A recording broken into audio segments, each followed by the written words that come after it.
Hello, Oscar here, taking you through stories people are talking about and sharing around the world on Newsfeed today. Equality for all. Opposition to Israel's controversial nation-state law swells in Parliament. Pandering to the masses. Backlash over plans to give Oscars for the most popular film. Staring into the sun, the NASA probe hoping to reveal the secrets of our closest star. Missy's funky white sister is in the park! And working it, Missy Elliott's sister from another mister.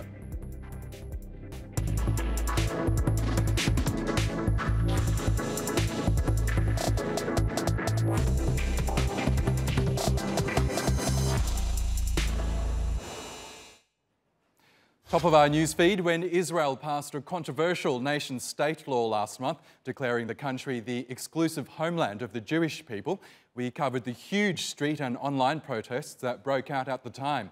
Now, Israel's opposition leader, Tzipi Livni, has also had a go at the Netanyahu government for failing to guarantee equality for all Israelis. Here's Omar with more. There's a new law in Israel which, among other things, defines it as a Jewish state and grants certain rights exclusively to Jews. Here's what you need to know. Firstly, Israel doesn't have a constitution. Instead, it has basic laws, which are foundational and much harder to repeal than other laws. This is one such law. It states that the right to exercise national self-determination in the state of Israel is unique to Jewish people. So, what is self-determination? It's simply defined as the process in which a person controls their own life. Now, this law says that this is unique to only Jewish people, and that's what many people here in Israel and internationally have a problem with.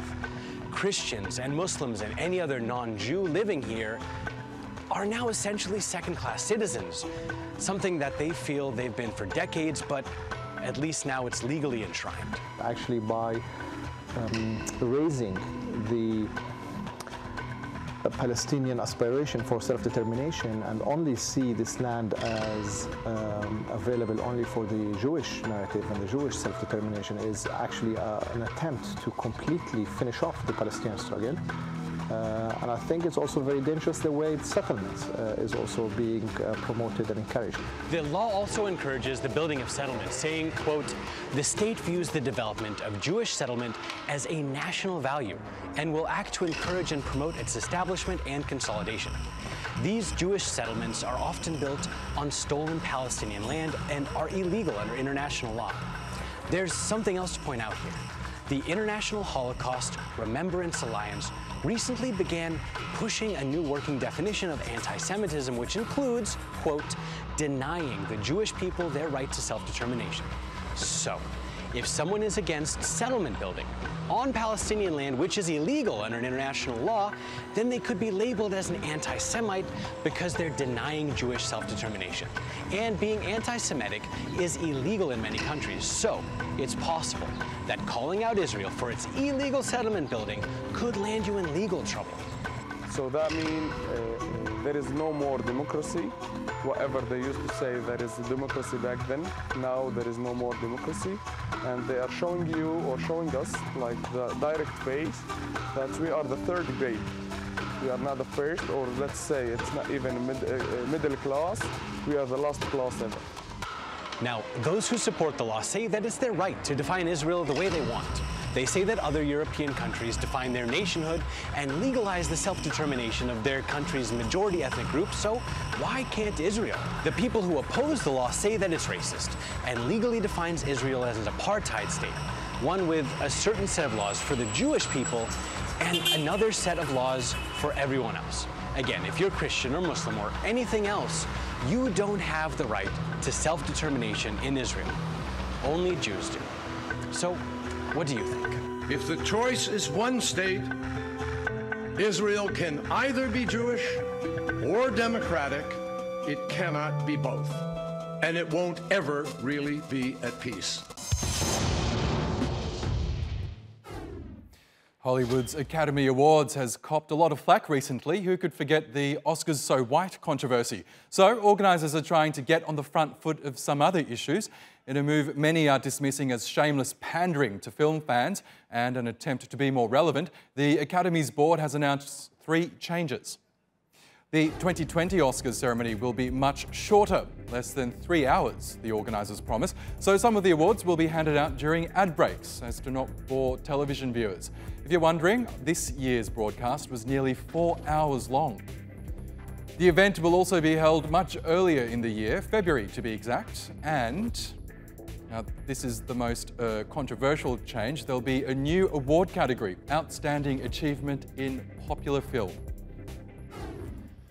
So it means films which are popular with the public but not with the Academy voters will be more likely to win a statue.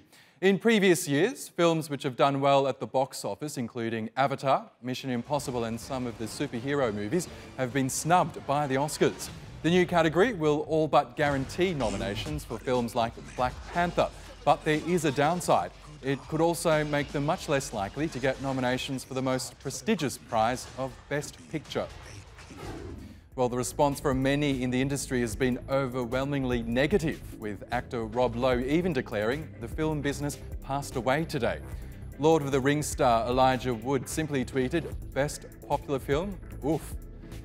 And The Tonight Show writer Jess Dweck reckons giving out a popular film Oscar is like awarding a Nobel Prize for the hottest abs.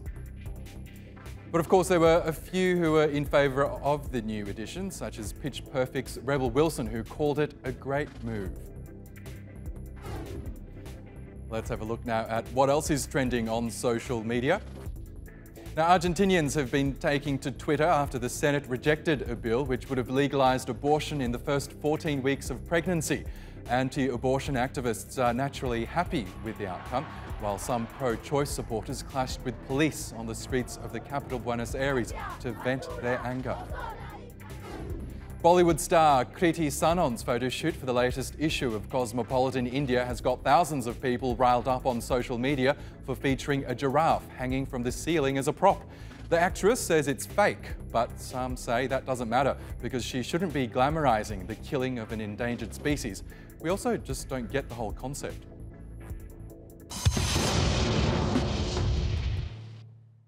Well, he's left it to the last minute, but Democratic Republic of the Congo President Joseph Kabila has revealed he won't be running in December's election, which would have been illegal anyway. There were fears that all hell was going to break loose if he did run in a country that's still reeling from its brutal colonial past.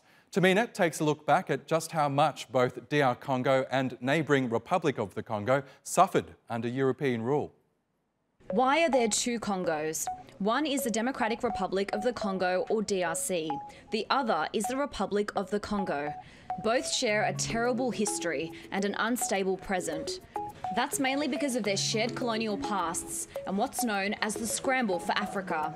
Europeans were trading around the African coast from the 16th century, but as the industrial age gathered pace in the late 19th century, they utilised nationalist and imperialist ideologies to justify taking the rich resources from the interior. The European nations saw a great opportunity in Africa with its raw materials, abundant labour and ports, all of which could bolster their economies and militaries. A big carve-up was agreed by the European nations in 1885, and Africa went from this to this. European nations invaded and took direct control of these regions, brutally exploiting land and people. In the scramble, the resource-rich region around the Congo River was a prime target for the Belgians and French. King Leopold of Belgium mapped out and took control of the land around the Congo River, calling it the Free State of Congo and owning it as his personal property, from which he extracted and sold resources like rubber and ivory. Up to 10 million people were killed during his reign, and many more forced into labour and punished with amputations and lashings. Eventually, the conditions were exposed, and King Leopold was forced to cede the country to the Belgian government in 1908. At around the same time, the area across the Congo River was taken over by the French. Initially, it was called the French Congo and then the Middle Congo. Similar to the Belgian Congo, it was colonised for its resources, and in the process, nearly half the indigenous population died. At one point, nearly 20,000 people died just building a railroad through French territory. In that sense, what unites both Congo nations are their resources and a history of colonial exploitation. Eventually, both countries sought independence, and both achieved it in the 1960s, after which they went through multiple name, flag and government changes before settling on the ones we know now, which is how we ended up with two Congos, both linked to European colonial history, both surrounding the Congo River, and both struggling with modern political realities. Let's go around the world now for some other stories you need to know this Thursday. WikiLeaks founder and Ecuadorian embassy squatter Julian Assange is thinking about privately testifying to the US Senate Intelligence Committee about Russian interference in the 2016 election. How do we know this? Well, WikiLeaks leaked the request on Twitter, naturally. During the 2016 US presidential campaign, Donald Trump praised the site for publishing leaks that damaged Hillary Clinton's campaign. Apple has been forced to swear that iPhones don't listen in on phone conversations. The tech giant insists the only way to activate voice recognition is by saying, "Hey Siri" or "OK Google." The assurance comes in response to a letter from lawmakers in Oregon who had demanded Apple clarify whether smart speakers listened to or recorded users. Well, we're always told to stay within our own league when it comes to dating, but when it comes to apps like Tinder, aiming high is apparently the way to do it. A new study published in the Science Advances journal reveals that men have greater success when they approach women that they believe are more desirable than themselves. Other tips: keep your messages brief and be patient.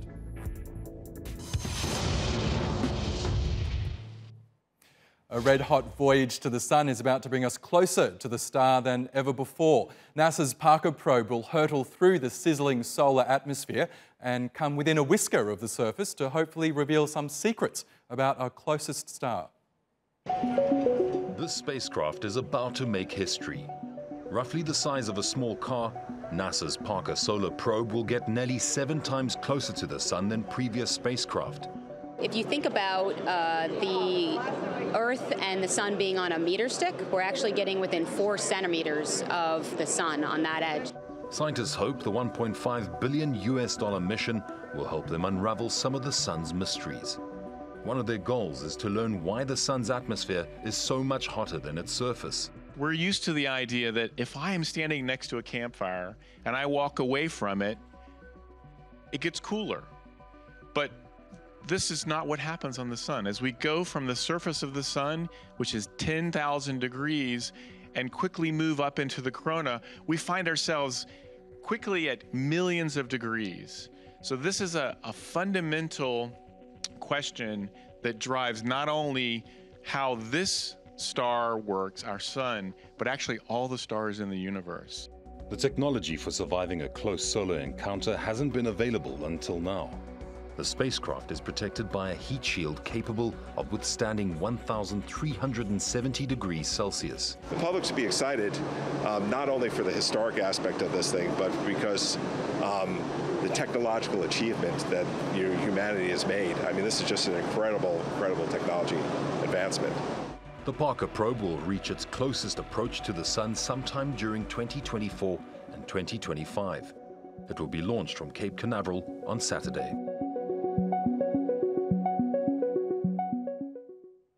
And we thought we'd end today's newsfeed on a musical note. We all know that US rapper Missy Elliott's Work It is a classic, at least for those of us who grew up in the 90s, but it's also notoriously hard to sing. But not for Rhode Island woman Mary Halsey, who posted this rendition on her Facebook page. We think it's spot on. Have a listen. Missy's funky white sister is in the park!